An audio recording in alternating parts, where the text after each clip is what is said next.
Hello world this is R Dharmendran. என்ன அப்படின்னா நேற்றுக்கு எல்லாரும் நியூஸ் பார்த்தீங்களா?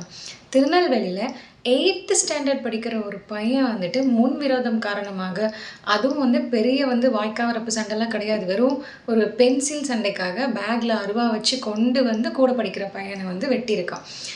முன் விரோதம் அப்படிங்கிற வேர்டை யூஸ் பண்ணும்போதே எனக்கு ஏதோ ரொம்ப பெரிய பெரிய ஆட்களுக்கு யூஸ் பண்ணுற மாதிரி இருக்குது. பட் எனிவே இது முன் விரோதம் தானே அப்படின்றதுனால நான் யூஸ் பண்ணுறேன். பிகாஸ் வீட்டிலேருந்தே அருவா தூக்கிட்டு வந்திருக்கான் அதனால. அண்ட் இதில் இந்த சொசைட்டி எப்படி இருக்குது, இப்போ உள்ள சின்ன பசங்கள்லாம் எப்படி இருக்காங்கன்னு பார்த்தா கொஞ்சம் பயமாக இருக்குது. அண்ட் இன்னொன்று இதுக்கு 3 பாசிபிலிட்டிஸ் இருக்குது. ஒன்று என்ன அப்படின்னா, அந்த மாதிரி சிச்சுவேஷனில் வளர்ந்த பையனாக இருப்பானோ அப்படின்னு எனக்கு தோணுது. இன்னொரு பாசிபிலிட்டி என்ன அப்படின்னா, நம்மளோட மீடியாஸ், நமக்கு கிடைக்கிற மொபைல் இதிலெல்லாம் பார்த்து ஃபில்ம்ஸ் அதெல்லாம் பார்த்து பழகிருப்பானோன்னு இன்னொரு பாசிபிலிட்டி. இன்னொரு மோசமான பாசிபிலிட்டி என்ன எனக்கு தோணுது அப்படின்னா, ஆக்சுவலாக அவன் வெட்டிட்டு இந்த மாதிரி ஹாஸ்பிட்டல்லாம் கூட்டு போனதுக்கப்புறம் பக்கத்தில் இருக்கிற போலீஸ் ஸ்டேஷனுக்கு அவனே போய் இந்த மாதிரி ஆச்சுன்னு சொல்லி சரண்டர் ஆகிருக்கான். இது ஒரு 8th ஸ்டாண்டர்ட் படிக்கிற பையன்.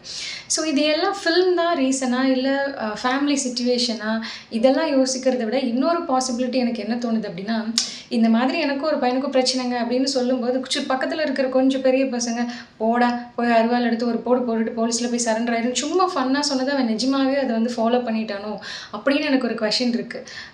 பட் எனக்கு என்ன தோணுது அப்படின்னா, ஃபன்னாக கூட ஒரு ஃபன்னுக்கு கூட இந்த மாதிரி எந்த சின்ன குழந்தைங்கக்கிட்ட எதுவும் சொல்லிடாதீங்க, அவங்க அதை பண்ணி காமிச்சிடுவாங்க.